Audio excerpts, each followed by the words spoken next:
यूं ही नहीं ताज ताज बन जाता है। शिल्पकारों का हुनर और चुनिंदा संगमरमर ताज को नायाब बनाते हैं। कुछ ऐसे ही चुनिंदा जगहों से बस खास ही चुनकर लाता हूँ। कतरे कतरे को मैं हीरे सा परखता हूँ।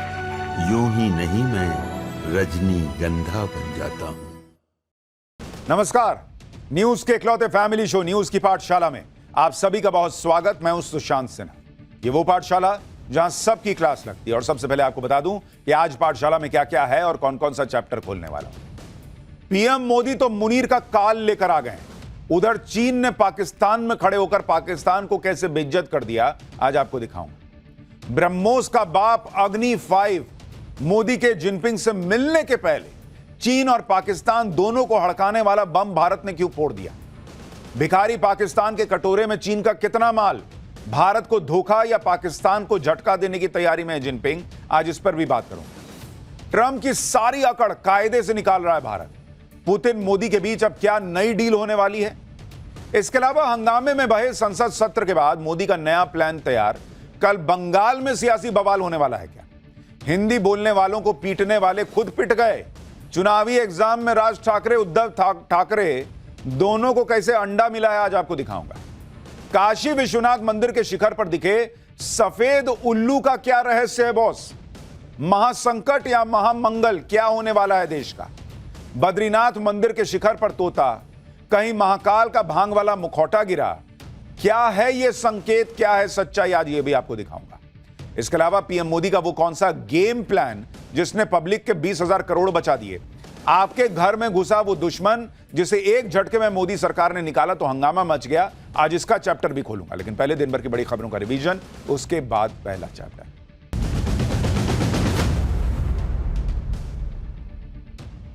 जीएसटी दरों में बदलाव के लिए गठित ग्रुप ऑफ मिनिस्टर्स की आज बैठक हुई, जिसमें 12% और 28% वाले स्लैब को खत्म करने को लेकर मंजूरी दे दी गई। वही खबर जो हमने आपको पाठशाला में पहले बताई थी। अब जीएसटी में सिर्फ 5 और 18% के 2 स्लैब होंगे। 12% स्लैब में से 99% वस्तुओं को 5% में डाल दिया जाएगा और 28% स्लैब वाले में से 90% वस्तुओं को 18% की कैटेगरी में डाल दिया जाएगा।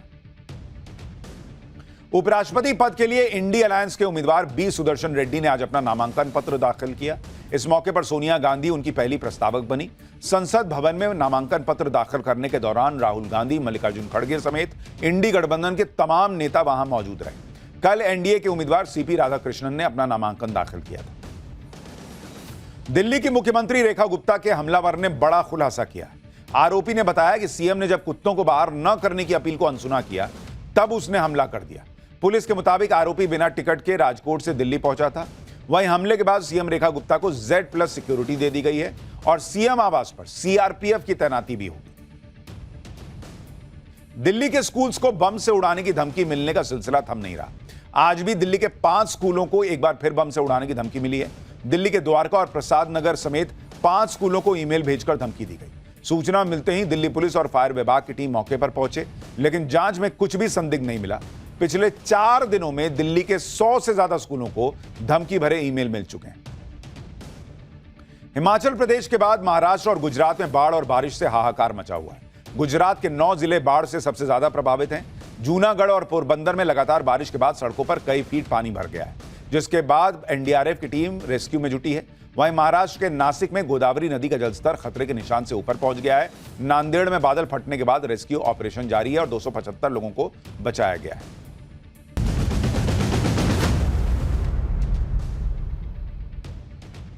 तो ये हो गया दिन भर का रिवीजन। अब पाठशाला की पहली क्लास। पीएम मोदी तो मुनीर का काल लेकर आ गए। उधर चीन ने पाकिस्तान में खड़े होकर पाकिस्तान को कैसे बेइज्जत कर दिया। ब्रह्मोस का बाप अग्नि 5 मोदी के जिनपिंग से मिलने के पहले चीन और पाकिस्तान दोनों को हड़काने वाला बम क्यों फोड़ दिया भारत ने। भिखारी पाकिस्तान के कटोरे में चीन का कितना माल, भारत को धोखा या पाकिस्तान को झटका देने की तैयारी में जिनपिंग। और ट्रंप की सारी अकड़ कैसे कायदे से निकाल रहा भारत। पुतिन मोदी के बीच अब क्या नई डील होने वाली है, सबसे पहले इसका चैप्टर। इस वक्त प्रधानमंत्री नरेंद्र मोदी ऐसी जबरदस्त कूटनीति कर रहे हैं कि डिप्लोमेसी के बड़े बड़े एक्सपर्ट्स भी हैरान कि बॉस ये सब हो क्या रहा है, कैसे हो रहा है। जो चीन हमारा दुश्मन था वो आज नरेंद्र मोदी के सामने बिछा पड़ा है। भारत को दोस्त बनाने के लिए आज की डेट में चीन कुछ भी करने को तैयार दिख रहा है। जो कोई सोच भी नहीं सकता था वो काम चीन कर रहा है।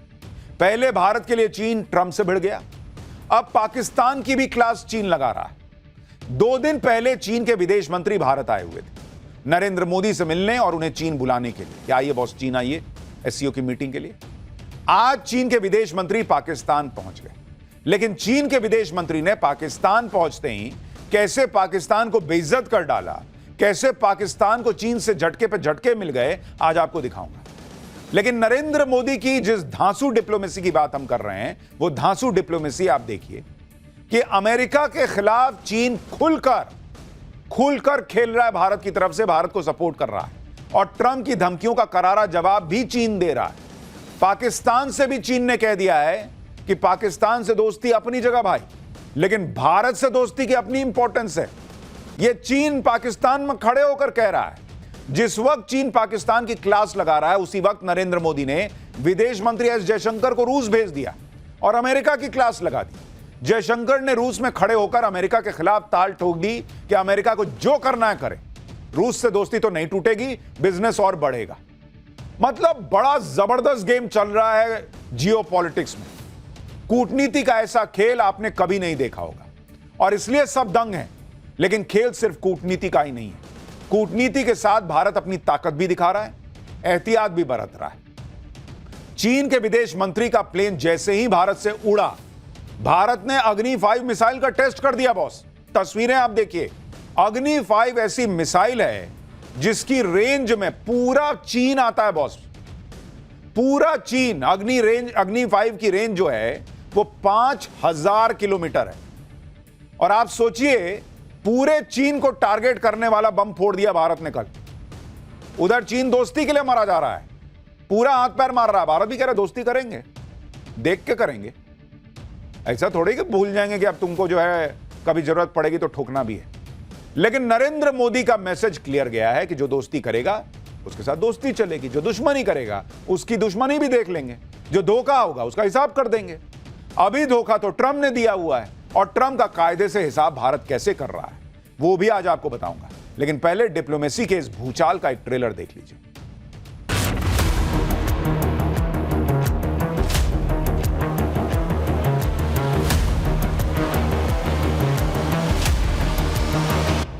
We are very perplexed at the logic of the argument that you have.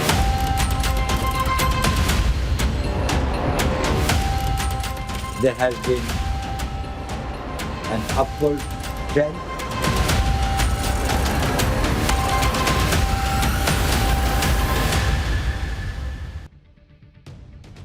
इस वक्त पूरी दुनिया में भारत और चीन की चर्चा है। भारत और चीन की दोस्ती होते देखकर लोग हैरान हैं कि क्या यह वाकई संभव है या ऊपरी झापरी हिसाब चल रहा है। कई लोग यह भी कह रहे हैं कि चीन कब से भारत का सगा हो गया भाई, चीन का भरोसा क्या है, चीन तो हमेशा पाकिस्तान का साथ देता है। लेकिन जो लोग ये बात कहते हैं वो भूल जाते हैं कि नरेंद्र मोदी भी जिस तरह से उन्होंने अपनी विदेश नीति सजाई है बीते 10 साल में, वो कोई कच्चे खिलाड़ी नहीं है। चीन अगर दोस्ती करने का प्रयास कर रहा है तो उसको धकिया थोड़ी देंगे। लेकिन यह मैसेज भी दिया जा रहा है कि यह नया भारत है, दोस्ती कर रहे हो तो यह समझते हुए करो कि अगर पीछे से छुरा निकालोगे तो हम सामने से बंदूक से गोली मार देंगे, हमसे टकराना नहीं। यही वजह है कि चीन के विदेश मंत्री यहां दोस्ती का पैगाम लेकर आए। उधर भारत ने ऐसी मिसाइल का टेस्ट कर दिया जो पाकिस्तानी नहीं पूरे चीन को धुआं धुआं कर दे। भारत ने इंटर कॉन्टिनेंटल बैलिस्टिक मिसाइल अग्नि 5 का सफल परीक्षण कर दिया है। और बॉस, ये अग्नि 5 के लिए एक लाइन में आपको समझाऊं तो जिस ब्रह्मोस ने पाकिस्तान को फोड़ दिया था, यह उस ब्रह्मोस का बाप है। ओडिशा के चांदीपुर में इंटीग्रेटेड टेस्ट रेंज में बुधवार को इसकी टेस्टिंग हुई। अग्नि 1 से लेकर अग्नि 4 मिसाइल तक की रेंज 700 से 3500 किलोमीटर की और वो पहले से ही डिप्लॉयड है। अग्नि 5 की रेंज 5000 किलोमीटर है। ऐसे में यह मिसाइल पाकिस्तान, चीन, तुर्की जैसे कई देशों को मारने की क्षमता रखती है। पिछले महीने ही भारत ने nuclear capable short range ballistic missile Prithvi 2 और अग्नि 1 का सफल परीक्षण भी किया था। जुलाई में ही भारत ने न्यूली डेवलप्ड टैक्टिकल मिसाइल प्रलय की टेस्टिंग की थी। प्रलय एक short range surface to surface attack करने वाली मिसाइल है जिसकी पेलोड क्षमता, मतलब कितना हथियार लेके जा सकती है, 500 से 1000 किलो तक। यानी ऑपरेशन सिंदूर के बाद ही पीएम मोदी लगातार भारत की ताकत को बढ़ाते चले जा रहे हैं। और वो इस भरोसे नहीं बैठे हैं कि भाई अब चीन से दोस्ती हो गई तो चीन को टारगेट करने वाला मिसाइल क्यों बनवाना, क्यों टेस्ट करना, अभी नहीं करते हैं, चीन नाराज ना हो जाए, अभी तो दोस्ती की बात नहीं। भैया तुम दोस्ती कर रहे हो करो, हम अपना काम कर रहे हैं। अग्नि 5 को लेकर चीन और पाकिस्तान में इसलिए हड़कंप मचा होगा क्योंकि अग्नि 5 एक बहुत पावरफुल मिसाइल है। अग्नि 5 भारत की सरफेस टू सरफेस मार करने वाली पहली इंटरकॉन्टिनेंटल बैलिस्टिक मिसाइल। अग्नि 5 जैसी इंटरकॉन्टिनेंटल बैलिस्टिक मिसाइल कुछ ही देशों के पास है। इसे एक साथ कई टारगेट्स पर लॉन्च किया जा सकता है। यह मिसाइल 7,500 किलोग्राम का बंकर बस्टर वॉरहेड ले जाने में सक्षम है। 7,500 किलो, समझ रहे हैं बॉस आप? ऊपर से बंकर बस्टर मतलब जमीन के नीचे फोड़ के मार देगी। अग्नि 5 1.5 टन तक न्यूक्लियर हथियार अपने साथ ले जा सकती है। इसकी स्पीड मैक 24 है, यानी आवाज की स्पीड से 24 गुना तेज गति से चलती है। मतलब कान में सा करके बजेगा वैसा निकल जाती है बगल से। इधर भारत ने बड़ा धमाका किया, उधर सबसे पहले पाकिस्तानी सेना को अग्नि 5 के रूप में अपना काल नजर आने लगा। पाकिस्तानी सेना ने तुरंत अग्नि 5 के खिलाफ सोशल मीडिया पर फर्जी माहौल बनाना शुरू कर दिया। इनको यही आता है, ये युद्ध नहीं लड़ सकते, ये सोशल मीडिया पे लड़ते हैं, झूठा है। ये कहा जाने लगा कि भारत की अग्नि 5 मिसाइल टेस्टिंग में फेल हो गई। देखिए, जबकि भारत की अग्नि 5 मिसाइल की गूंज पड़ोसी देशों में गूंजी। बांग्लादेश से किसी ने यह वीडियो बना के डाला है भाई कि बांग्लादेश के बॉर्डर से दिख रहा है कि वो देखो अग्नि 5 जा रहा है। दावा है कि यही अग्नि 5 मिसाइल है जो बांग्लादेश में दिख रही थी कि देखो वो जा रही है। चीन तक मारने वाली अग्नि 5 मिसाइल का टेस्ट करना, और वो भी उस समय पे करना जिस टाइम पर चीन भारत से दोस्ती करने में पूरा जोर लगा रहा है। अभी एक हफ्ते के बाद नरेंद्र मोदी जाने वाले हैं चाइना। आप सोचिए कितना बड़ा मैसेज है। कई लोग कह रहे हैं कि चीन के विदेश मंत्री 2 दिन पहले भारत आए, आज देखो पाकिस्तान चले गए। तो यानी चीन भारत को धोखा दे रहा है। पाकिस्तान का साथ चीन कभी नहीं छोड़ेगा। क्यों नहीं छोड़ेगा मैं आपको आगे बताऊंगा, लेकिन आप प्रैक्टिकल होकर इस बात को समझिए। कुछ लोग कह रहे हैं कि भाई चीन से क्यों दोस्ती के लिए थोड़ा भी आगे बढ़ना जब वो पाकिस्तान जा रहा है। तो बॉस, ये जो लोग सवाल खड़े करते हैं उनको ये समझना चाहिए कि जैसे हमने अमेरिका के कहने पर रूस से दोस्ती तोड़ दी क्या, और ये कहा क्या कि अमेरिका अपनी जगह और रूस से दोस्ती अपनी जगह। कहा ना हमने कि भाई रूस से हमारे अपने संबंध हैं, अमेरिका से अपने हैं। वैसे ही हम ये क्यों उम्मीद करें कि चीन भारत से दोस्ती करने के लिए पाकिस्तान से रिश्ता तोड़ लेगा। भाई अभी रिश्ता सुधारने की शुरुआत हुई है। दोनों दोस्त ट्राई कर रहे हैं कि भाई हम चलो दोस्त बन जाएं। अभी से पाकिस्तान को कोहनी मार दें, और उसको कोहनी ना मारने की और बड़ी वजह भी आगे आपको बताऊंगा। लेकिन जियो पॉलिटिक्स में ऐसा नहीं होता। ये स्कूल के बच्चों की दोस्ती नहीं है कि पप्पू और मिंटू अगर दोस्त बनेंगे तो तभी बनेंगे जब पप्पू राजू से बात करना बंद कर देगा। ऐसे नहीं होता है। क्या भारत जो है वो ताइवान से दोस्ती तोड़ लेगा क्या चीन के कहने पे? चीन के भी तो पाकिस्तान में बहुत सारे स्टेक हैं, उधार चढ़ा रखा है पाकिस्तान पर, उसे भी तो वसूलना है। चीन पाकिस्तान को कितना उधार दिए हुए, कितना पैसा वहां लगाए हुए है, जिसकी वजह से पाकिस्तान को छोड़ नहीं पा रहा। वो आगे बताऊंगा आपको याद है ना, ऑपरेशन सिंदूर के वक्त एक मीम चलता था कि पाकिस्तान को खत्म होने से बहुत सारे देश बचाएंगे, क्योंकि पाकिस्तान ने इतना कर्जा उठा रखा है कि अगर पाकिस्तान मर गया तो सबका पैसा डूब जाएगा। वही हाल चीन का भी है। चीन ने इतना पैसा पाकिस्तान में ठूस रखा है 10 साल में। आप यह भी देख लीजिए कि यह भारत का ही असर है कि चीन के विदेश मंत्री ने पाकिस्तान में खड़े होकर ऐसी बात कह दी कि पाकिस्तान की बेइज्जती होगी। पाकिस्तान तो सोचकर बैठा है कि पाकिस्तान को चीन कुछ नहीं बोलेगा, भले ही पाकिस्तान अमेरिका से सट जाए या चीन कितना भारत के करीब आ जाए, पाकिस्तान को कुछ नहीं कहेगा। ये मुनीर बाकी लोग सोच रहे होंगे। लेकिन इस मामले में भी आज पाकिस्तान को चीन ने धो डाला। चीन के विदेश मंत्री ने पाकिस्तान में खड़े होकर यह बात कह दी कि चीन पाकिस्तान का रिश्ता किसी थर्ड पार्टी के खिलाफ नहीं है। यानी चीन ने क्लियर मैसेज दे दिया पाकिस्तान में खड़े होकर पाकिस्तान को, ये मत सोचना कि तुम्हारे यहां आ गए हैं तो तुम ये सोचो कि हम जो है दोनों मिलकर जो भाई है वो इंडिया को कोहनी मार देता। ऐसा नहीं चलेगा। चीन और पाकिस्तान के बीच कोई एंटी इंडिया अलायंस नहीं है, यह भी उन्होंने कह दिया। चीन का मकसद सिर्फ रीजनल स्टेबिलिटी को बैलेंस करना है। यानी क्लियर कट पाकिस्तान को समझा दिया गया चीन की तरफ से कि आए हैं तो ये मत समझना कि हम जो है वो भारत के खिलाफ तुमसे दोस्ती करके और कुछ षड्यंत्र करने आए। चीन का पाकिस्तान से ये क्लियर कट कहना ये कोई मामूली बात नहीं है। चीन ने तो साफ साफ कह दिया कि पाकिस्तान किसी मुगालते में ना रहे कि भारत से दुश्मनी है तो इसलिए चीन पाकिस्तान के साथ। लेकिन चीन भी एक कदम एकदम से पाकिस्तान को साइड नहीं लगा सकता, क्योंकि पाकिस्तान को चीन ने भर भर के कर्जा दिया हुआ है। पाकिस्तान को चीन ने 29 बिलियन डॉलर यानी करीब 2.5 लाख करोड़ रुपए का कर्ज दिया हुआ है। सीपेक के जरिए चीन ने पाकिस्तान में 60 अरब डॉलर यानी करीब 5 लाख करोड़ रुपए का इन्वेस्टमेंट किया हुआ है। यानी अगर दोनों को ही जोड़ दीजिए तो 7.5 लाख करोड़ रुपए पाकिस्तान में चीन के फंसे हुए हैं। अब कैसे उनको कौन ही मार देंगे बॉस। इसलिए यह उम्मीद करना कि भारत से दोस्ती बढ़ाने की खातिर चीन पाकिस्तान को लात मार देगा, देश तो है वैसे पाकिस्तान लाठी खाने लायक, लेकिन ऐसे नहीं ना मार सकते। तो ऐसा सीधे सीधे नहीं होगा। और ये कोई शर्त भी नहीं होनी चाहिए कि हमसे कर रहे हो तो उससे बात मत करो, ये मत करो, वो मत करो। हां, अपना देखिए कि हमारा क्या हिसाब चल रहा है। हमसे ठीक है तो ठीक है, लेकिन चीन पाकिस्तान को उसकी हैसियत जरूर याद दिला रहा है। आप देखिए कि भारत के दौरे के बाद चीन के विदेश मंत्री सीधे पाकिस्तान नहीं पहुंचे, उससे पहले अफगानिस्तान गए। वहां पाकिस्तान के विदेश मंत्री इशाक डार को भी तलब कर लिया कि आओ वहीं आओ। चीन, पाकिस्तान और अफगानिस्तान के विदेश मंत्रियों ने बुधवार को काबुल में मीटिंग की। कमाल की बात यह है कि जिस अफगानिस्तान को तालिबान चला रहा है और जो पाकिस्तान खुद आतंकवाद का सेफ जोन है, इन दोनों देशों को चीन एक टेबल पर लेकर आ गया। इसके पीछे चीन का मकसद है तालिबान से सीधे तालमेल बनाना, पाकिस्तान और तालिबान के बीच रिश्ते सुधारना, अफगानिस्तान को सीपेक प्रोजेक्ट से जोड़ना। चीन के विदेश मंत्री अगर अफगानिस्तान गए, वहां पाकिस्तान के विदेश मंत्री को बुलाया, वहां पर मीटिंग की, तो यह सब पाकिस्तान को दुलारने के लिए बल नहीं बल्कि लताड़ने के लिए हुआ। क्योंकि आप देखिए कि पाकिस्तान में चीन का सबसे बड़ा सीपेक प्रोजेक्ट लटका पड़ा है। तहरीके तालिबान पाकिस्तान ने चीन के सीपेक प्रोजेक्ट को हाईजैक किया हुआ है। सीपेक के रूट पर टीटीपी का कैसे कब्जा हो चुका है, आप वीडियो देखिए जिसमें टीटीपी के आतंकवादी हथियारों के साथ सीपेक रोड पर नाचते घूम रहे हैं। खबर तो यह भी है कि टीटीपी के लड़ाके सीपेक प्रोजेक्ट से काम कर रहे चीनी इंजीनियर्स और ठेकेदारों को धमकी देकर हफ्ता वसूली तक कर रहे हैं, जिससे चीन पाकिस्तान से चिढ़ा बैठा है। क्योंकि चीन को समझ में आ चुका है कि सीपेक की सुरक्षा कर पाना पाकिस्तान के बूते की बात तो नहीं है। इसलिए चीन के विदेश मंत्री ने पाकिस्तान को लताड़ भी लगाई होगी कि कटोरा लेके भीख मांगने तो पहले आते हो, लेकिन सीपेक में चीनी हितों की सुरक्षा करने में नाकाम हो जाते हो। खबर तो यह भी है कि काबुल में मीटिंग के दौरान चीन के विदेश मंत्री ने पाकिस्तान की जमकर क्लास लगाई। चीन ने कह दिया कि टीटीपी के आतंकियों से सीपेक प्रोजेक्ट की सुरक्षा करने में पाकिस्तान फेल हो गया है। इसलिए चीन ने तालिबान से कहा है कि वो पाकिस्तान में टीटीपी और बीएलए पर नकेल कसे।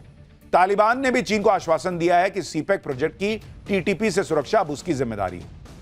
यानी पाकिस्तान का मुनीर न तो भारत से लड़ पाया, न वहां टीटीपी के आतंकियों से। अभी तक सीपेक पाकिस्तान के लिए चीन से पैसे ऐंठने का जरिया बना हुआ था, लेकिन अब सीपेक से अफगानिस्तान को डायरेक्ट जोड़कर चीन ने पाकिस्तान को तगड़ा झटका दे दिया है। पाकिस्तान इस वक्त अमेरिका से जाकर सट रहा है। बलूचिस्तान को तो मुनीर अमेरिका को बेच ही आया। अब मुनीर आगे पाकिस्तान में क्या क्या अमेरिका को न बेच दे, यह भी चीन को देखना है और पाकिस्तान को उसकी हैसियत भी बतानी है। इसलिए बीच बीच में चीन पाकिस्तान को झटके भी दे रहा है। पाकिस्तान के प्रधानमंत्री शहबाज शरीफ जल्दी ही चीन की यात्रा पर जाने वाले हैं, जहां चीन सीपेक के फेज 2 का प्लान ऐलान कर सकता है, लेकिन इसके पहले ही चीन ने पाकिस्तान को जबरदस्त झटका दे दिया। पाकिस्तान में बन रहे सीपेक को चीन की 18 कंपनियां बिजली सप्लाई करती हैं, जिनका पाकिस्तान पर 423 अरब रुपए का बिल बकाया है, जिसे पाकिस्तान ने माफ करने की गुहार लगाई। लेकिन चीन की कंपनियों ने पाकिस्तान का बकाया बिजली बिल माफ करने से इनकार कर दिया कि क्या बात करते हो, लाओ पैसा लाओ। साथ ही लेट सरचार्ज जो लगाया था वो भी माफ करने से मना कर दिया। आप यह भी देखिए कि जैसे चीन भारत से दोस्ती करने के बावजूद अभी पाकिस्तान को नहीं छोड़ रहा, वैसे ही भारत ने भी चीन को समझा दिया है कि इस दोस्ती का मतलब फ्री हैंड नहीं है। चीन ताइवान को अपना नंबर 1 दुश्मन मानता है, लेकिन चीन के चक्कर में भारत ने ताइवान से अपने रिश्ते खत्म नहीं कर लिए। हाल ही में जब चीन के विदेश मंत्री भारत आए थे तो उन्होंने भारत के विदेश मंत्री एस जयशंकर से मुलाकात के बाद यह दावा किया था कि भारत ने ताइवान को चीन का हिस्सा माना है। चीन के इस दावे से सनसनी मच गई, क्योंकि भारत ने ऐसा कोई दावा नहीं किया था। इसलिए भारत ने चीन के इस दावे पर अपना रुख साफ करते हुए कहा कि ताइवान को लेकर उसका स्टैंड अभी नहीं बदला है। भारत ने साफ किया कि ताइवान के साथ उसके रिश्ते इकोनॉमी, टेक्नोलॉजी और कल्चरल हैं और ये ऐसे ही जारी रहेंगे। दरअसल चीन ताइवान को अपना हिस्सा बताता है और यह चाहता है कि भारत समेत पूरी दुनिया ताइवान को चीन का ही हिस्सा माने, उसे अलग देश के रूप में मान्यता दे। जहां तक भारत की बात है तो भारत वन चाइना पॉलिसी को मान्यता आया है, लेकिन साल 2011 के बाद से बायलैटरल डॉक्यूमेंट में इसका कोई जिक्र नहीं हुआ है। भाई हमारे ताइवान से रिश्ते हैं, वो चलेंगे, तुम पाकिस्तान से कर रहे हो, हमने मना किया है क्या? हम तुमको कह रहे हैं कि पाकिस्तान से मिलने जा रहे हो तो बोलो कि भाई पीओके जो है वो भारत को दे दो। तुम अपना काम करो, हम अपना काम करेंगे, हमको जब लेना होगा पीओके ले लेंगे। आप ये भी देखिए कि कैसे चीन की मीडिया जो अक्सर एंटी इंडिया नैरेटिव बनाती थी, वो आजकल भारत और चीन की दोस्ती का गुणगान कर रही है। चीन के विदेश मंत्री की भारत यात्रा को लेकर चीन के सरकारी अखबार ग्लोबल टाइम्स ने बताया कि इस यात्रा को लेकर चीन के एक्सपर्ट ये मानते हैं कि दोनों देशों के रिश्ते सुधर रहे हैं और दोनों देश ये दिखा रहे हैं कि वो रिश्ते सुधारकर सहयोग को बढ़ाना चाहते हैं। अखबार में कहा गया है कि बॉर्डर को लेकर दोनों साइड्स में एक नई समझ बनी है, बॉर्डर पर शांति स्थापित करने को लेकर सहमति बनी है। अखबार का कहना है कि जब साल 2026 में भारत ब्रिक्स समिट करेगा तो चीन उसकी मदद करेगा, जब 2027 में चीन इसे होस्ट करेगा तो भारत मदद करेगा। अखबार ने चीन के एक एक्सपर्ट के हवाले से कहा कि भारत और चीन के रिश्ते में स्थिरता आ रही है। चीन के एक्सपर्ट का कहना है कि भारत ने भी चीन के साथ संबंध सुधारने में गंभीरता दिखाई है। दोनों तरफ से बहुत गंभीर, गहरी और दोस्ताना बातचीत हुई और यह सब उस ग्लोबल टाइम्स में छप रहा है जो चीन का सरकारी मुखपत्र टाइप से कही गई है, सरकारी हिसाब किताब। यानी ट्रंप के टैरिफ के खिलाफ चीन अब खुलकर भारत के सपोर्ट में आ चुका है। भारत में चीन के राजदूत शू फेइहोंग ने कहा है कि चुप्पी से धौंस जमाने वालों का हौसला बढ़ता है। भारत पर अमेरिकी टैरिफ का चीन कड़ा विरोध करता है। चीन भारत के साथ मजबूती से खड़ा है। हम सभी भारतीय सामानों का चीनी बाजार में आने का स्वागत करते हैं। यानी चीन भी कह रहा है कि नहीं लगा अमेरिका तो नहीं लगा, तुम चाइना भेजो, भारत का सामान चाइना भेजो, हम खरीदेंगे। चीन ने तो भारत से पिछले 5 साल लड़कर देख लिया कि भारत का कुछ नहीं बिगड़ा, उल्टे चीन का नुकसान हो गया। अब इसी तरह से ट्रंप भारत से भिड़ रहे हैं और इसमें भी नुकसान अमेरिका का ही होगा, भारत का कुछ नहीं बिगड़ेगा। यह बात अमेरिका के अंदर अब बहुत सारे लोग कहने लगे। भारत पर ट्रंप की टैरिफ पॉलिसी की जबरदस्त खिंचाई हो रही। ट्रंप भारत पर टैरिफ लगाकर सोच रहे थे कि भारत और रूस की दोस्ती तोड़वा दूंगा, हो गया उल्टा। उनके चक्कर में एक नई दोस्ती क्रिएट हो गई भारत और चीन की। यही वजह है कि अब ट्रंप की आलोचना तेज हो गई। यूएन में अमेरिका की पूर्व राजदूत और अमेरिका की दिग्गज नेता रही निक्की हेली ने न्यूज वीक में लिखे अपने एक लेख का शीर्षक दिया, to counter China rebuild US India relationship. Donald Trump सरकार की विदेश नीति के 2 प्रमुख लक्ष्य, चीन को पछाड़ना और शक्ति के जरिए शांति हासिल करने में भारत अहम भूमिका निभा सकता है, ये वो लिख रही हैं। बावजूद इसके हालिया घटनाक्रमों ने अमेरिका भारत रिश्तों में तनाव बढ़ा दिया है। निक्की हेली ने कहा कि विशेषज्ञों का मानना है कि भारत को चीन की तरह विरोधी मानना एक बड़ी भूल होगी। भारत को दंडित करना अमेरिका की एशिया रणनीति को कमजोर कर सकता है। निक्की हेली ने ट्रंप को समझाया कि भाई बहुत बड़ी गलती कर रहे हो। उन्होंने तर्क दिया कि भारत सबसे ज्यादा जनसंख्या वाला देश है, यंग वर्कफोर्स है, जबकि चीन की आबादी तेजी से बूढ़ी हो रही है। भारत दुनिया की सबसे तेजी से बढ़ती अर्थव्यवस्था है। भारत का उदय चीन की वैश्विक महत्वाकांक्षाओं के लिए सबसे बड़ी चुनौती है, लेकिन चीन के विपरीत लोकतांत्रिक भारत का उत्थान फ्री वर्ल्ड के लिए खतरा नहीं है। अगर अमेरिका भारत के बीच व्यापारिक विवाद गहरा गया तो सबसे बड़ा फायदा बीजिंग को होगा, जो दोनों एक दूसरे के खिलाफ खेलने की कोशिश करेगा। निक्की हेली ने कुछ एक्सपर्ट का हवाला देते हुए कहा कि अमेरिका के लिए सबसे बड़ा सबक यह है कि चीन का सामना करना है तो भारत को दोस्त बनाए रखना जरूरी। और ऐसा पहली बार नहीं कि जब निक्की हेली ने ट्रंप को चेताया है, इससे पहले भी वो बार बार कह रही है कि भैया ट्रंप भारत से रिश्ते सुधारो। ट्रंप की नीतियों को सिर्फ निक्की हेली ही गलत नहीं बता रही, ट्रंप के करीबी रहे लोग भी उनकी खुलकर आलोचना कर रहे हैं। ट्रंप के पहले कार्यकाल में अमेरिका के एनएसए रहे जॉन बोल्टन तो भारत के प्रति ट्रंप के रवैये से इतना नाराज हो गए कि उन्होंने कह दिया कि ट्रंप राष्ट्रपति बनने के काबिल ही नहीं है। ऐसा लग रहा है कि अमेरिका में ट्रंप के खिलाफ बोलने वालों की बाढ़ आ गई। अमेरिका में आर्थिक मामलों के जानकार भी ट्रंप की टैरिफ नीति की आलोचना कर रहे हैं। अमेरिकी अर्थशास्त्री जेफरी सैश ने ट्रंप टैरिफ को अमेरिकी इतिहास का सबसे मूर्खतापूर्ण कदम करार दिया। अर्थशास्त्री जेफरी सैक्स ने ट्रंप प्रशासन की तरफ से भारत पर 25% का एक्स्ट्रा टैरिफ लगाने के फैसले को गलत बताया। उन्होंने कहा कि यह कदम खुद अमेरिका को पर उल्टा पड़ने वाला है, क्योंकि इसने रातों रात ब्रिक्स समूह के देशों को अभूतपूर्व रूप से एकजुट कर दिया है। जेफरी ने कहा कि ट्रंप ने खुद ही ब्रिक्स को एक तरह से जीत दिलाने का काम किया। अर्थशास्त्री जेफरी के मुताबिक अमेरिकी राष्ट्रपति ने अपने हालिया फैसलों के चलते भारत का भरोसा तोड़ दिया है। उन्होंने कहा कि इसका परिणाम रणनीतिक और दीर्घकालिक है। भारत एक ऐसा देश है जिसे अमेरिका बढ़ावा दे रहा है, लेकिन उसी भारत पर टैरिफ अटैक करने से भरोसा टूट गया है। जेफरी ने आगे कहा कि अब भले ही यूएस प्रेसिडेंट टैरिफ को हटाने का फैसला क्यों ना कर दें, लेकिन भारतीयों ने एक सबक सीख लिया है कि आप अमेरिका पर भरोसा नहीं कर सकते।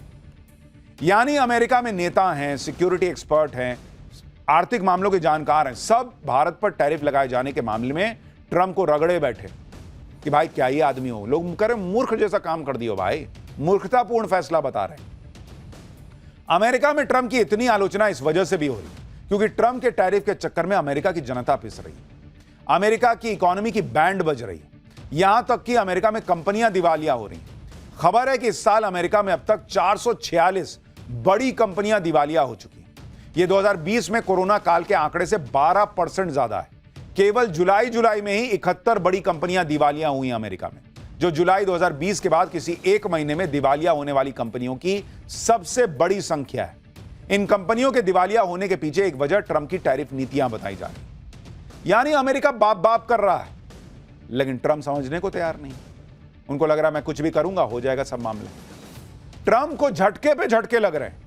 वो भारत रूस की दोस्ती तोड़वा रहे थे, वो तो हुआ नहीं। वो अमेरिकी कंपनियों पर दबाव डाल रहे थे कि भारत में जाके प्रोडक्शन ना बढ़ाओ, वो दाव भी बेअसर साबित हो रहा है। जैसे ट्रंप आईफोन बनाने वाली कंपनी एप्पल को धमका नहीं रहे थे, भारत में जाके प्रोडक्शन मत करो नहीं तो ये कर दूंगा वो कर दूंगा, लेकिन ट्रंप की धमकी काम नहीं आई। ऐसी रिपोर्ट है कि एप्पल आईफोन 17 के सभी मॉडल भारत में बनाएगा और उसे अमेरिका में निर्यात करेगा। यानी ट्रंप का टैरिफ लगाना भी काम नहीं आया। अमेरिकी कंपनियां भारत में निवेश से पीछे नहीं हट रही।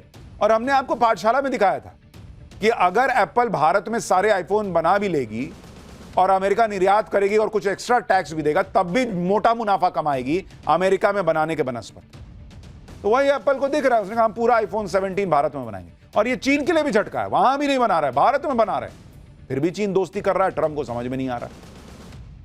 ट्रंप सोच रहे थे कि वो भारत और रूस की दोस्ती तोड़वा देंगे, लेकिन जब से ट्रंप ने भारत पर टैरिफ लगाया, भारत और रूस की दोस्ती और ज्यादा गहरी होती जा रही है।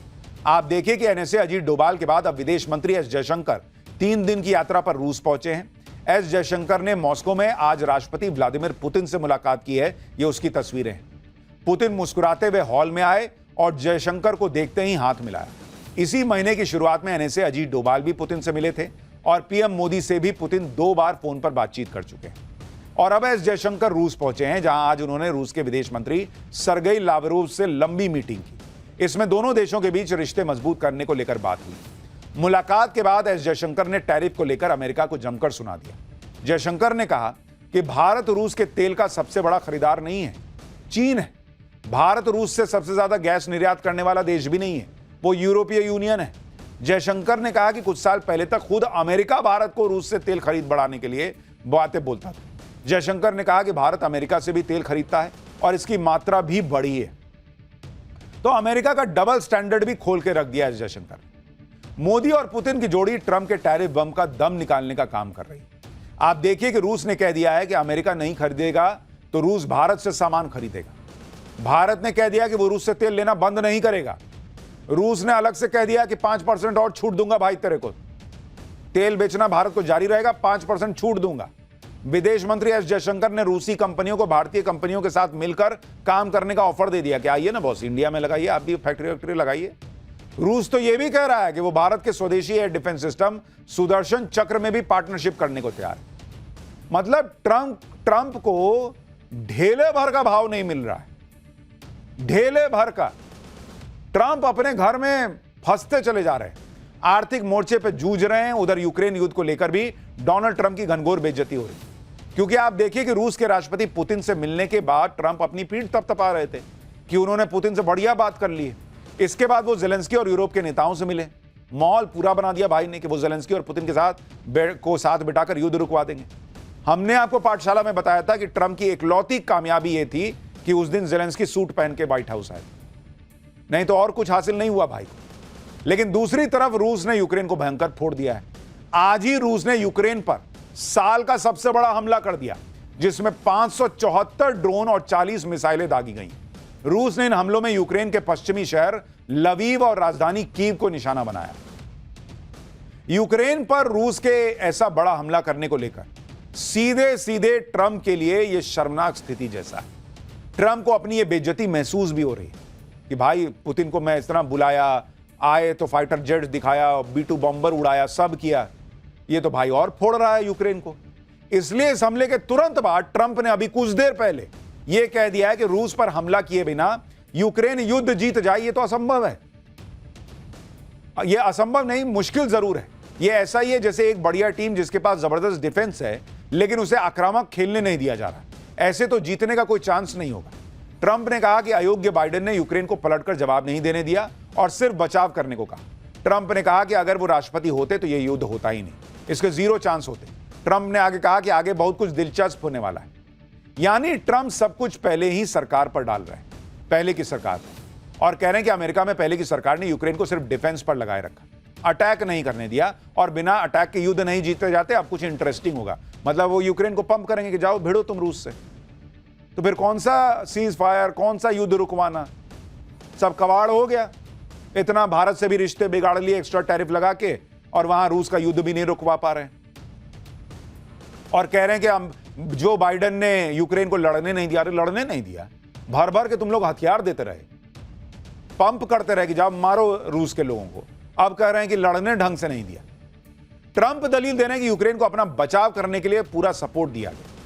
यूक्रेन ने रूस के हमलों से खुद को बचाया भी, लेकिन पूर्व राष्ट्रपति जो बाइडेन ने यूक्रेन को अटैकिंग पोजीशन में आने नहीं दिया। अब ट्रंप का यह दावा भी आंकड़ों से मैच नहीं खाता, क्योंकि अगर यूक्रेन के डिफेंस सिस्टम इतना मजबूत होता तो इस युद्ध में यूक्रेन की ऐसी भीषण हालत नहीं होती। 2022 से अब तक यूक्रेन करीब 70,000 सैनिकों को गंवा चुका है, 1 लाख से ज्यादा घायल हुए हैं, जबकि यूक्रेन के पास सिर्फ 5 लाख ही एक्टिव सेना है। इसके अलावा यूक्रेन को करीब 15 लाख करोड़ का नुकसान हो चुका है, और हैरानी की बात यह है कि यूक्रेन की जीडीपी 16.5 लाख करोड़, जिसमें से अकेले हाउसिंग सेक्टर को 5 लाख करोड़ का नुकसान हुआ है। अगर यूक्रेन का डिफेंस इतना मजबूत अमेरिका ने बना दिया था जैसा ट्रंप दावा कर रहे हैं, तो यूक्रेन इतना नुकसान क्यों झेल रहा है? लेकिन जो भी हो, फिलहाल यह दिख रहा है कि ट्रंप अकेले पड़ते जा रहे हैं, छीछा लेदर हो रही है, बेइज्जती हो रही है, कोई सुन नहीं रहा है। भारत जैसे दोस्त से रिश्ते बिगाड़ लिए हैं, चीन और भारत पास आ रहे हैं, चीन पाकिस्तान के साथ भी दोस्ती निभा रहा है, भारत ताइवान के साथ निभा रहा है। बहुत कुछ जियो पॉलिटिक्स में हो रहा है, जिसके बारे में आज आपको बताना जरूरी था, इसलिए हमने बताया। पाठशाला में अब अगला चैप्टर, काशी विश्वनाथ मंदिर के शिखर पर दिखे सफेद उल्लू का क्या रहस्य है? महासंकट या महामंगल क्या होने वाला है? बद्रीनाथ मंदिर के शिखर पर तोता, कहीं महाकाल का भांग वाला मुखौटा गिरा, क्या है संकेत, क्या है सच्चाई? अब इसका चैप्टर खोल रहा हूं।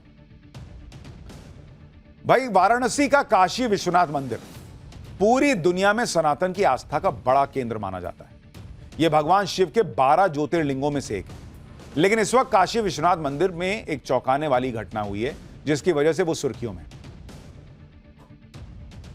मंदिर के स्वर्ण शिखर पर सफेद उल्लू का बैठना, जो पिछले कुछ दिनों से ठीक सप्तर्षि आरती के वक्त स्वर्ण शिखर पर आकर बैठ जाता है। ये देखिए सफेद उल्लू, और फिर गायब हो जाता है। कहां चला गया किसी को पता नहीं। लेकिन चौंकाने वाली यह घटना काशी विश्वनाथ मंदिर में ही नहीं हुई है। उज्जैन महाकाल मंदिर और राजस्थान के टोंक में श्री बद्रीनाथ मंदिर में भी पिछले दिनों में कुछ ऐसा हुआ है। उज्जैन महाकाल मंदिर में महाकाल के शिवलिंग से अचानक भांग का मुखौटा टूटकर गिर गया, जबकि टोंक के श्री बद्रीनाथ मंदिर के शिखर पर एक तोता आकर बैठ गया, जिसके बाद श्रद्धालुओं के मन में कई तरह के सवाल उठ रहे हैं। जैसे, देश में आखिरकार क्या होने वाला है? ये कोई संकेत हो रहा है क्या? ये सब जो हो रहा है, क्या कोई बहुत अच्छी खबर आने वाली है? क्या कोई बहुत अनहोनी होनी है, उसकी आशंका है? आज पाठशाला में इन सारे सवालों के जवाब आपको दूंगा, लेकिन पहले काशी विश्वनाथ मंदिर के स्वर्ण शिखर में अचानक सफेद उल्लू दिखने पर मची हलचल की झलक देखी।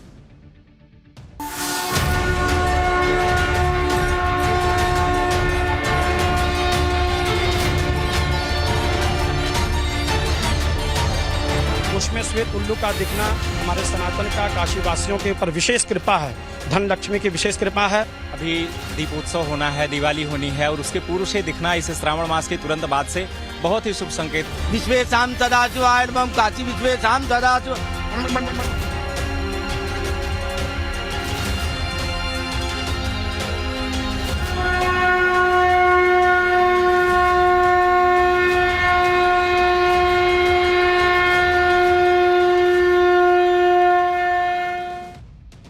सबसे पहले बात काशी विश्वनाथ मंदिर में दिखे सफेद उल्लू की। काशी विश्वनाथ मंदिर जहां अंत और आरंभ का संगम होता है, जहां भगवान शिव और भगवान नारायण वास करते हैं, अब वहां माता लक्ष्मी का वाहन माने जाने वाले सफेद उल्लू का दिखना लोगों के लिए कौतूहल का विषय बना हुआ है। और ये काशी विश्वनाथ मंदिर के स्वर्ण शिखर पर बैठा दिखाई दिया। ठीक शयन आरती के दौरान एक सफेद उल्लू काशी विश्वनाथ मंदिर के स्वर्ण शिखर पर आकर बैठ जाता है और आरती खत्म होने के बाद वहां से चला भी जाता है। और यह सिलसिला पिछले कुछ दिनों से, लगभग 3-4 दिनों से लगातार जारी है। सफेद उल्लू देखने को लेकर सनातन धर्म में क्या मान्यताएं हैं, इसके बारे में आगे बताऊंगा, लेकिन पहले काशी विश्वनाथ मंदिर से हमारे सहयोगी की एक रिपोर्ट देखिए। आमतौर पे दुर्लभ प्रजाति का ये उल्लू जब महादेव के सबसे बड़े दरबार यानी काशी विश्वनाथ धाम के स्वर्ण शिखर पर बैठता है तो चर्चाओं का बाजार गर्म हो जाता है। सबसे पहले टाइम्स नाउ और नवभारत आपको एक्सक्लूसिव तस्वीरें ये दिखा रहा है काशी विश्वनाथ मंदिर की, कि देखिए आप ये जो मेरे ठीक सामने जो स्वर्ण शिखर देख रहे हैं, शयन आरती के दौरान जो सफेद उल्लू है वो अचानक उसी शिखर पर आकर बैठ जाता है और तब तक रहता है जब तक आरती होती है। तो सवाल इस बात का है कि ये उल्लू कहाँ से आता है, कहाँ चला जाता है, इसे लेकर तमाम तरह की चर्चाएं हो रही हैं। और खासतौर से जब पिछले दिनों बहुत सारे जब दर्शनार्थियों की नजर उस उल्लू पर पड़ी और खासतौर से जब स्वर्ण शिखर पर वो उल्लू बैठा था, तो जो उसकी तस्वीरें हैं वो इन दिनों सोशल मीडिया पर वायरल हो रही है। काशी विश्वनाथ मंदिर के स्वर्ण शिखर पर बार बार सफेद उल्लू के बैठने की तस्वीर खुद श्री काशी विश्वनाथ मंदिर ट्रस्ट के सीईओ ने भी शेयर की। उन्होंने लिखा कि कल रात शयन आरती में दिखने के बाद अभी अभी फिर सफेद उल्लू पक्षी श्री काशी विश्वनाथ जी के शिखर पर श्रृंगार आरती में भी उपस्थित हुए। कुछ बहुत ही शुभ प्रतीक्षा में है, ऐसा प्रतीत होता है। आज फिर श्वेत उल्लूक पक्षी शिखर की कोडर में प्रकट हुए। इनका दर्शन दुर्लभ ही होता है। काशी विश्वनाथ मंदिर ट्रस्ट ने सफेद उल्लू के दिखने को शुभ संकेत क्यों बताया है, इसकी वजह सनातन धर्म के शास्त्रों में भी बताई गई। सनातन धर्म की मान्यताओं में उल्लू को मां लक्ष्मी का वाहन माना जाता है और खास तौर पर जब उल्लू सफेद रंग का हो तो यह और भी शुभ माना जाता है। शास्त्रों के अनुसार उल्लू का दिखना धन, ऐश्वर्य और सौभाग्य की प्राप्ति का प्रतीक होता है और खास तौर पर मंदिरों में सफेद उल्लू के दर्शन को सुख, समृद्धि, अन्न और धन के आने का संदेश माना जाता है। मान्यता है कि जब सफेद उल्लू दिखाई देता है तो यह इस बात का संकेत है कि मां लक्ष्मी की कृपा बरसने वाली है और खुशहाली आने वाली है, रुके हुए काम बनने वाले हैं। इसलिए काशी विश्वनाथ मंदिर के पुजारी भी मंदिर के शिखर में दुर्लभ सफेद उल्लू के दिखने को महादेव की विशेष कृपा का दैवीय संकेत मान रहे हैं। जरा उन्हें भी सुनिए। इसका सफेद उल्लू का मतलब है कि अगर कोई आदमी कहता है कि कहावत है कि शास्त्रों में भी ऐसा कहावत है, सफेद उल्लू जल्दी दिखाई नहीं देता है। अगर दिखाई दे गया तो लोग मान के चलिए कि आपकी मनोकामना जरूर है कि उसकी पूरी होगी। सफेद उल्लू का दिखना शुभत्व का प्रतीक है। हमारे सनातन की समृद्धि, काशी वासियों को समृद्धि, धन, वैभव, लक्ष्मी का प्रतीक है। भगवान एक वर्णन आया है श्लोक के माध्यम से, मैं आप लोग को बताना चाहता हूँ कि वंदे देव उमापतिम सुरगुरुम वंदे जगत कारणम वंदे पन्नग भूषणम मृगधरम वंदे पशूनाम पतिम। भगवान शिव प्राणी मात्र के, पशु नाम पति, सभी जीव जंतु के, प्राणी मात्र के वो संरक्षित करते हैं, समृद्ध करते हैं। उसमें श्वेत उल्लू का दिखना हमारे सनातन का, काशी वासियों के ऊपर विशेष कृपा है, धन लक्ष्मी की विशेष कृपा है। ज्योतिषाचार्य बता रहे हैं कि जिस दिन श्वेत उल्लू को मंदिर के कोडर में देखा गया, पंचांग के अनुसार उस दिन यानी 20 अगस्त को त्रयोदशी उपरांत चतुर्दशी तिथि का भी संयोग बना, जो भगवान शिव को समर्पित है। ऐसे में माता लक्ष्मी का सफेद उल्लू पर सवार होकर शिव के धाम में आना बहुत ही शुभ और सौभाग्य की तरफ इशारा करता है, ये कई ज्योतिषाचार्य कह रहे हैं। सुनिए काशी विश्वनाथ मंदिर से शिखर पर सफेद उल्लू दिखने पर धर्माचार्य क्या कह रहे हैं। बाबा विश्वनाथ के स्वर्ण शिखर पर बैठने का मतलब है कि बाबा विश्वनाथ का जो मंदिर है वो श्री विद्या से संपुटित है या श्री विद्या पर आधारित है वो मंदिर, और उसके ऊपर श्री यंत्र बना हुआ है। तो वहाँ पर श्री की साधना अनवरत जो है, आपके स्वामी जी भारती तीर्थ जी महाराज ने वहाँ पर नरवरत की है श्री की साधना। उस श्री की साधना का ही प्रतिफल है कि वहाँ पर वह उल्लू आपको दिखाई दे रहा है। काशी विश्वनाथ मंदिर के पुजारी और धर्माचार्य ही नहीं, भगवान विश्वनाथ के भक्त भी सफेद उल्लू दिखने को भोले बाबा की महिमा मान रहे हैं। वाराणसी के लोगों को भी सुनिए एक बार वो क्या बता रहे हैं। ये दीपोत्सव होना है, दिवाली होनी है और उसके पूर्व से दिखना इस श्रावण मास के तुरंत बाद से बहुत ही शुभ संकेत है। और काशी के लिए नहीं अपितु ये विश्वनाथ मंदिर ज्योतिर्लिंग पे जब दिख रहा है तो ये पूरे देश के लिए सुख का और समृद्धि का संकेत हो सकता है। ये बहुत ही शुभ संकेत है पूरे विश्व के लिए, क्योंकि 2025 के पिछले गए बीते हुए समय में प्लेन क्रैश और क्या कहते हैं कोरोना वगैरह आना, ये सब जो है अशुभ संकेत थे। लेकिन अब जैसे कि दिख रहा है सफेद उल्लू, तो अवश्य ही शुभ संकेत है। और हम बाबा विश्वनाथ जी का हार्दिक बहुत दिली इच्छा से जो है जाएंगे और बाबा विश्वनाथ जी का दर्शन करेंगे। अपने अग्रजों से सुनने को मिलता है कि माता लक्ष्मी का वाहन सफेद उल्लू माना जाता है और बाबा के शिखर पर आकर बैठना यानी कि माता लक्ष्मी का स्वयं वहां पर वास है। यानी कि इसका सीधा सा संकेत है कि काशी जितना विकास किया है उससे अधिक लक्ष्मी का कृपा करेगा, लक्ष्मी कृपा करेंगी। हमारी समृद्धि का प्रतीक है, इससे प्रसन्नता का जुड़ रहा है। हमारा देश अमेरिका कितना भी टैरिफ लगा रहा है, उसके बाद भी हमारा जो देश जो है अपने अग्रसर कदम की ओर है। भाई भक्तों की अपनी अपनी आस्था है, वो अपने अपने हिसाब से बातों को रख रहे हैं कि भाई ये हो सकता है, वो हो सकता है, जिसको जैसा लग रहा है वो बता रहा है। कुछ लोग अब ये भी याद दिला रहे हैं कि वाराणसी प्रधानमंत्री नरेंद्र मोदी का संसदीय क्षेत्र भी है। खुद पीएम मोदी की काशी विश्वनाथ में गहरी आस्था है। उन्होंने पीएम बनने के बाद भव्य काशी विश्वनाथ कॉरिडोर बनवाया ताकि ज्यादा से ज्यादा श्रद्धालु भगवान विश्वनाथ के दर्शन और पूजा के लिए पहुंच सके। ऐसे में कुछ धर्माचार्य काशी विश्वनाथ मंदिर में सफेद उल्लू दिखने को मोदी सरकार से भी जोड़कर देख रहे हैं। काशी विश्वनाथ मंदिर के शास्त्री को भी सुनिए वो क्या कह रहे हैं। ये अचानक से आए हैं, ये हो सकता हो मोदी जी की दया से हो सकता है उल्लू आ गए हो। भाई ऐसा हर आदमी तो नजर नहीं आते, उनकी कृपा हुई तो आ गए, बैठ गए। वो भी साक्षात भाई ऐसा है कि विश्वनाथ का कॉरिडोर का जिस हिसाब से उन्होंने जो किया है, कोई ऐसा विश्व का ऐसा कोई प्रधानमंत्री नहीं जो उसको करा पाएगा। अच्छा, क्या माना ये जा रहा है कि महादेव के संदेश वाहक के तौर पे भी देखा जा रहा है? महादेव तो है ही, उसके रूप में सूचक अगर आए हैं, निश्चित है कि उनकी कृपा तो है ही है, इसमें तो कोई दाग नहीं। हर हर हर हर महादेव। भक्त आह्लादित हैं, अपने अपने हिसाब से इंटरप्रिटेशन कर रहे हैं। काशी विश्वनाथ मंदिर में सफेद उल्लू दिखने की चर्चा हर तरफ है। उज्जैन में भगवान शिव के एक और ज्योतिर्लिंग महाकालेश्वर मंदिर का भी एक वीडियो वायरल हो रहा है। उज्जैन महाकाल मंदिर में इसी सोमवार को रात 8 बजे जब मंदिर के पुजारी भांग से महाकाल का श्रृंगार कर रहे थे, तभी अचानक भांग के मुखौटे का एक हिस्सा टूटकर गिर गया। ये देखिए, इस घटना को लेकर भी अलग अलग बातें कही जाने लगी। कोई इसे अनहोनी का संकेत बता रहा है, कोई कह रहा है कि खुद महाकाल ने भांग के मुखौटे का श्रृंगार स्वीकार नहीं किया, ऐसे में इसे बंद किया जाना चाहिए। साल 2020 में सुप्रीम कोर्ट ने भी उज्जैन महाकाल में शिवलिंग को हो रहे नुकसान को लेकर मंदिर समिति को साफ निर्देश दिया था, जिसमें भांग समेत दूसरी सामग्रियों के प्रयोग पर नियंत्रण रखने की बात कही। अब माना जा रहा है कि तय मात्रा से अधिक भांग का इस्तेमाल होने की वजह से मुखौटा गिर गया होगा। भगवान शिव के दो ज्योतिर्लिंगों में जिस तरह की घटनाएं हुई, उसके बाद कुछ और बड़े मंदिरों में हुई घटनाओं की भी चर्चा बढ़ गई। जैसे राजस्थान के टोंक से आई ये तस्वीर देखिए, जहां भगवान बद्रीनाथ का विशाल मंदिर मौजूद है।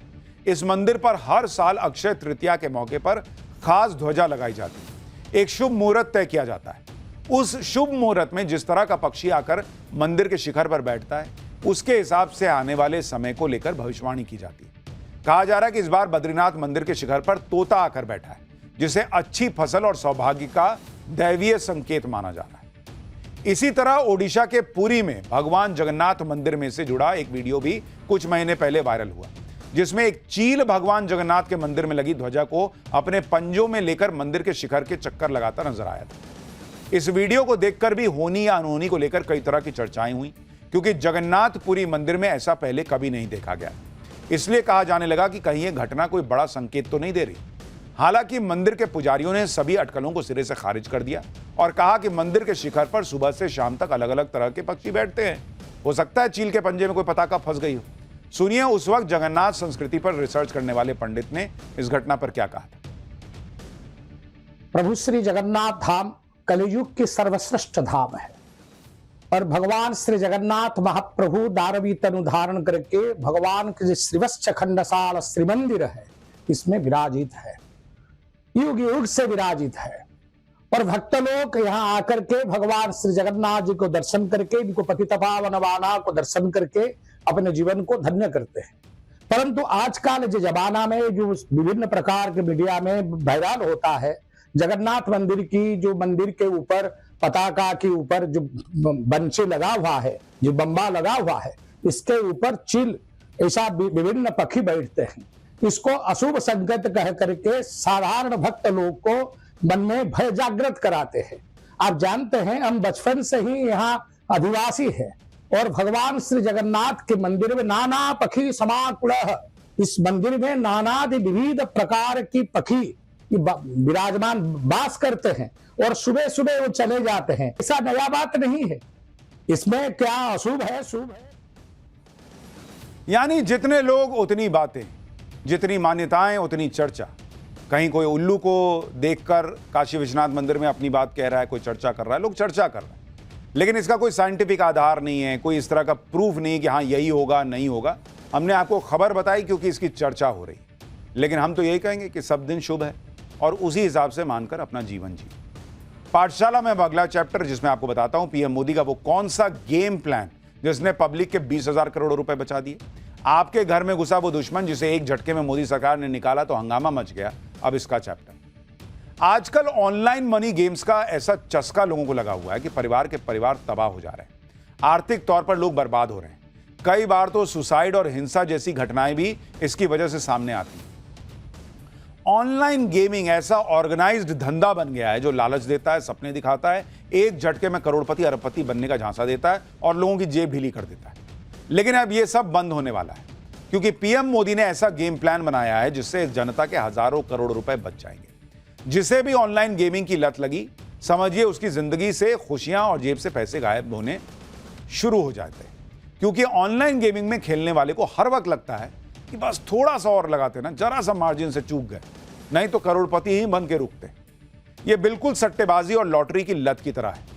आप देखिए कि ऑनलाइन गेमिंग को ऑपरेट करने वाले धंधे में इतना पैसा कमा रहे हैं कि आपको हर प्लेटफॉर्म पर इसके विज्ञापन मिल जाएंगे। टीवी से लेकर मोबाइल तक पर ऑनलाइन गेमिंग के एडवर्टीजमेंट आ रहे हैं। बड़े बड़े सेलिब्रिटी इसे प्रमोट करते हैं। इसे खेलने में जोखिम वाला एक डिस्क्लेमर बस जरूर चला देते हैं, लेकिन उसे भी ऐसी ट्रिक के साथ चलाया जाता है कि भोले भाले लोग कई बार तो पढ़ ही नहीं पाते, समझ नहीं पाते कि हाँ क्या बोले। इसी पर नकेल कसने के लिए मोदी सरकार अब कानून लेकर आ गई, जिसके बाद ऑनलाइन मनी गेम्स भारत से गायब हो जाएंगे। ऑनलाइन मनी गेमिंग कंपनियां, उसके प्रमोटर और पैसे लेने वाले बैंक पर स्ट्रिक्ट एक्शन का पूरा प्लान तैयार कर दिया गया। पीएम मोदी देश के युवाओं की सट्टेबाजी वाली गेम्स की लत को कैसे छुड़ाने का प्लान कर चुके हैं, कैसे उसके लिए कानून ले आए हैं। ऑनलाइन गेमिंग पर नकेल कसने के लिए आज संसद में महत्वपूर्ण बिल पास किया गया। मॉनसून सत्र के आखिरी दिन promotion and regulation of online gaming bill 2025 पारित हुआ। इस बिल के पास होने के बाद कई सारे गेमिंग एप्स और ऑनलाइन गेम्स पर बैन लग जाएगा। अब सवाल है कि क्या भारत से ऑनलाइन गेमिंग का मार्केट ही खत्म होने वाला है? जो लोग ऑनलाइन गेमिंग में अपना करियर बनाने की सोच रहे थे, उनके सपने टूट जाएंगे क्या? जो लोग ऑनलाइन गेमिंग इंडस्ट्री में जॉब कर रहे हैं, उनकी नौकरी पर खतरा है क्या? ऐसा कुछ भी नहीं होने वाला है, बल्कि मोदी सरकार का यह बिल न सिर्फ भारत को क्रिएटिव और इनोवेटिव गेमिंग की दिशा में आगे बढ़ाएगा, बल्कि भारत के लोगों को ऑनलाइन मनी गेम्स के खतरों से भी बचाएगा। यह विधेयक ई स्पोर्ट्स और सोशल गेम्स को बढ़ावा देता है, साथ ही ऑनलाइन जुए और सट्टेबाजी जैसे नुकसान पहुंचाने वाले खेलों पर सख्त प्रतिबंध लगाता है। इसको ऐसे समझिए कि ऑनलाइन गेमिंग के 3 सेगमेंट होते हैं। पहला सेगमेंट है ई स्पोर्ट्स, जिसमें एक टीम बनाकर आप खेलते हैं, कोऑर्डिनेशन सीखते हैं। दूसरा सेगमेंट है ऑनलाइन सोशल गेम्स, जो कि रिक्रिएशन के लिए खेले जाते हैं। तीसरा सेगमेंट है ऑनलाइन मनी गेम्स, जिसमें पैसा लगाकर खेला जाता है, इसमें वित्तीय खतरा बना रहता है। सरकार इसी तीसरे सेगमेंट पर नकेल कस रही है, क्योंकि इसी के चक्कर में हजारों लाखों लोग अपना पैसा और सुकून गंवा बैठते हैं। मोदी सरकार यह बिल ऑनलाइन मनी गेम्स पर प्रतिबंध लगाने के लिए लाई। ऑनलाइन मनी गेमिंग ऐसा सेगमेंट है जिसमें एडिक्शन हो जाता है, आदत लग जाती है। आप ऑनलाइन गेमिंग एप्स के विज्ञापनों में भी सुनते होंगे कि इस गेम में आदत लगने और वित्तीय जोखिम का खतरा है, कृपया अपने रिस्क पर खेलें। इसलिए ऐसे गेमिंग एप्स पर बैन लगाया जा रहा है। ऑनलाइन मनी गेम्स, चाहे वो स्किल पर आधारित हो या किस्मत पर, पूरी तरह प्रतिबंध उस पर लग रहा है। ऑनलाइन जुआ, फैंटेसी स्पोर्ट्स, पोकर, रमी और लॉटरी जैसे खेलों पर रोक लगेगी। ऑनलाइन मनी गेम्स के विज्ञापन और प्रचार करने पर भी पाबंदी हो। बैंक्स और भुगतान प्रणालियों को इनसे जुड़े लेन देन प्रोसेस करने से भी रोका जाएगा। सरकार का मकसद परिवारों को वित्तीय नुकसान, लत और धोखाधड़ी से बचाना है। इसके लिए ऑनलाइन गेमिंग प्राधिकरण की स्थापना की जाएगी। एक राष्ट्रीय स्तर पर प्राधिकरण बनाया जाएगा जो गेमिंग से जुड़े नियमों की निगरानी करेगा। यह प्राधिकरण गेम्स को कैटेगराइज्ड और रजिस्टर्ड करेगा। यह तय करेगा कि कौन सा गेम मनी गेम और गेमिंग से जुड़ी शिकायतों का निपटारा भी करेगा। ऑनलाइन गेमिंग एप्स के प्रमोटर्स और उनके मालिक अगर सोच रहे हैं कि अभी भी कोई बीच का रास्ता निकाल लेंगे, फॉर्मेट चेंज करके या कोई तिकड़म लगाकर ऑनलाइन मनी गेम चालू रखेंगे, तो यह उनकी गलतफहमी है। मोदी सरकार इस कानून में कड़ी सजा का प्रावधान भी लेकर आई। कानून का उल्लंघन करने पर 3 साल तक की कैद या 1 करोड़ रुपए तक का जुर्माना है, या दोनों भी हो सकते हैं। ऑनलाइन मनी गेमिंग का विज्ञापन करने वालों को 2 साल तक की जेल, 50 लाख तक का जुर्माना हो सकता है। लेन देन की सुविधा देने वाले बैंक और वित्तीय संस्थान को भी 3 साल तक की जेल या 1 करोड़ के जुर्माने का प्रावधान है। बार बार अपराध किया तो 3 से 5 साल की जेल और अधिक जुर्माना शामिल है। हालांकि ऑनलाइन मनी गेम्स खेलने वालों को अपराधी नहीं माना जाएगा, बल्कि उन्हें पीड़ित माना जाएगा। ऑनलाइन मनी गेमिंग एप्स पर बैन लगाने के मोदी सरकार के फैसले पर लोग क्या कह रहे हैं, एक बार आपको वो भी सुनाता हूं, फिर बताता हूं कि इसका कितना बड़ा मार्केट भारत में होता जा रहा था। बहुत अच्छा निर्णय है। इसमें जो इनोसेंट लोग हैं वो कभी भी पैसे गंवा सकते हैं, और ये वैसा देखे तो जुगारी है। और जुगार कौन सा भी अभी अपन ने सालों पुराना देखा तो भी जुगार में आउटपुट अच्छा नहीं है। ये मूव अच्छा है क्योंकि ज़्यादा करके बच्चे लोग एक्टिविटीज से दूर हो गए और गेमिंग में ज़्यादा ध्यान दे रहे। मतलब जो ग्राउंड एक्टिविटीज होते हैं आफ्टर स्कूल में जाने के बाद, क्लासेस से जाने के बाद वो इमीडिएटली मोबाइल लेके बैठते हैं। अगर गवर्नमेंट ने बंद कर दी है तो ये पूरी तरह से बंद होनी चाहिए। रम्मी वगैरह ये जो भी है वो एडिक्शन है। बच्चों को एक बार एडिक्ट हो जावे तो वो बंद करना बहुत मुश्किल हो जा रहा है। बट अगर ये पूरी तरह से मतलब कंप्लीटली बंद हो जाए तो ज्यादा अच्छा रहेगा। मोदी सरकार गेमिंग एप्स को लेकर गंभीर क्यों है वो भी आपको बताता हूं। भारत में करीब 45 करोड़ लोग सालाना 20,000 करोड़ रुपए ऑनलाइन मनी गेमिंग में हार जाते हैं। 20,000 करोड़ बॉस। दुनिया भर में ऑनलाइन गेमिंग खेलने वालों में 20% से ज्यादा भारतीय हैं। भारत में लगभग 8.6 अरब बार गेमिंग ऐप डाउनलोड हुए हैं, जो अमेरिका और ब्राजील से भी ज्यादा है। भारत का गेमिंग मार्केट 8,30,000 करोड़ रुपए का है, जो कि सालाना 30% की दर से बढ़ रहा है। मतलब लोग, मैंने आपको बताया ना कि उसी लत में कि भाई इस बार हार गया हूं, अगली बार तो पक्का जीतूंगा, अरे ये वाला कर देता तो पक्का जीता, अगली बार ये करके देखता हूं। 20,000 करोड़ रुपए लोग सालाना हार रहे थे। ऑनलाइन मनी गेमिंग ऐसा जहर है जो शहरों से लेकर गांव तक फैल चुका है। इसकी लत में किसानों से लेकर नौकरी पेशा लोग, स्कूल में पढ़ाई करने वाले छात्रों से लेकर पेंशन पाने वाले बुजुर्ग तक इसकी चपेट में आ चुके हैं। बिहार के बांका में एक शख्स ने ऑनलाइन गेम खेलने के लिए 2 करोड़ रुपए का लोन ले लिया, और जब सारा पैसा गेमिंग ऐप पर हार गया तो 38 साल के शख्स ने आत्महत्या कर ली। मुंबई में एक लड़की ने 5,000 रुपए लगाकर ऑनलाइन गेम में 2 लाख रुपए जीते। फिर उसने लालच में 7 लाख रुपए लगाए और हार गई। इसके बाद सुसाइड की कोशिश की। मध्य प्रदेश के हरदा में सरकारी विभाग के चपरासी ने ऑनलाइन गेम खेलने के लिए लाखों का कर्ज ले लिया। सारी रकम हारने के बाद आत्महत्या कर ली। पश्चिम बंगाल के सिलीगुड़ी में 20 साल के डिलीवरी बॉय ने ऑनलाइन गेम हारने के बाद आत्महत्या कर ली। चेन्नई में 26 साल के डिलीवरी बॉय ने मां के कैंसर ट्रीटमेंट के लिए रखे हुए पैसे, आप सोचिए, मां के कैंसर ट्रीटमेंट के पैसे ऑनलाइन गेम में लगा दिए, सारा पैसा हार गया, उसके बाद आत्महत्या कर ली। इंदौर में 13 साल का लड़का ऑनलाइन गेमिंग में 2,800 रुपए हार गया, जिसके बाद उसने आत्महत्या कर ली। तेलंगाना में 22 साल के लड़के ने ऑनलाइन गेम खेलने के लिए 30 लाख रुपए का लोन ले लिया। जब पैसे वापस नहीं कर पाया तो लड़के और उसके माता पिता ने आत्महत्या कर ली। महाराष्ट्र के धाराशिव जिले में एक शख्स ने सुसाइड से पहले पत्नी और बच्चे को भी मार डाला। पुलिस जांच में पता चला कि ऑनलाइन गेम में हारने की वजह से तनाव में था। जून 2025 में वडोदरा में एटीएम तोड़कर चोरी करने के आरोप में पुलिस ने 3 लोगों को गिरफ्तार किया। तीनों के ऊपर ऑनलाइन गेमिंग का 15 लाख रुपए से ज्यादा का बकाया था, इसलिए एटीएम तोड़ रहे थे। तो जिनको लग रहा है कि अरे क्या जरूरत थी, नहीं जरूरत थी, आपके साथ अभी तक नहीं हुआ इसलिए आपको समझ में नहीं आ रहा। लोगों की जान चली जा रही है बॉस। पैसा जीतने के चक्कर में इधर उधर से कर्जा लेके ऑनलाइन गेम में लगाया, हार गए, उसके बाद कुछ नहीं सोचता तो आत्महत्या कर ले रहे हैं। आत्महत्या रास्ता है बॉस। ऐसे न जाने कितने केस हैं जब लोगों ने ऑनलाइन मनी गेम्स में पैसे हारने के बाद अपनी जिंदगी खत्म कर दी। आत्महत्या तो कभी मत कीजिए, अपने परिवार का सोचिए। इसी को रोकने के लिए मोदी सरकार इस पर नकेल कसने के लिए ऑनलाइन गेमिंग बिल लेकर आई। ऑनलाइन मनी गेमिंग में कई तरह से पैसा कमाया जा रहा है। ऐसे में सरकार और जांच एजेंसियां भी लगातार नकेल कसने में लगी हुई हैं। सबसे पहले 2023 में सरकार ने ऑनलाइन गेमिंग पर 28% टैक्स लगाया। 2024 में जीते हुए पैसे पर 30% टैक्स लगाया। 2022 से 1500 गेमिंग और बेटिंग एप्स को ब्लॉक कर दिया। इसी साल जुलाई में ईडी ने भी एक्शन लेते हुए बेटिंग एप्स की 285 करोड़ की संपत्ति जब्त की। महादेव बेटिंग ऐप मामले में करीब 6000 करोड़ रुपए के वित्तीय घोटाले पर बड़ा एक्शन लिया। पारी मैच नाम की बेटिंग ऐप पर भी एक्शन लेते हुए करीब 2000 करोड़ रुपए के घोटाले को उजागर किया। अवैध सट्टेबाजी ऐप्स को बढ़ावा देने के आरोप में ईडी ने 29 सेलिब्रिटीज के खिलाफ भी मामला दर्ज किया था, आपको याद होगा। तो सरकार इसको लेकर गंभीर थी। उन्हें लगा अगर टैक्स वगैरह भी ले रहे हैं तो शायद हो सकता है जीत की रकम कम हो जाए तो लोग छोड़ देंगे, लेकिन वो हुआ नहीं। और लगातार ऐसे केसेस बढ़ते रहे जिसमें लोग पैसा हारते रहे और उनकी जान जाने की भी खबरें आती रहीं। और अब इसलिए ऑनलाइन गेमिंग ऐप्स को रोक दिया गया जिसमें वित्तीय जोखिम रहता था और लोग पैसा लगाते थे।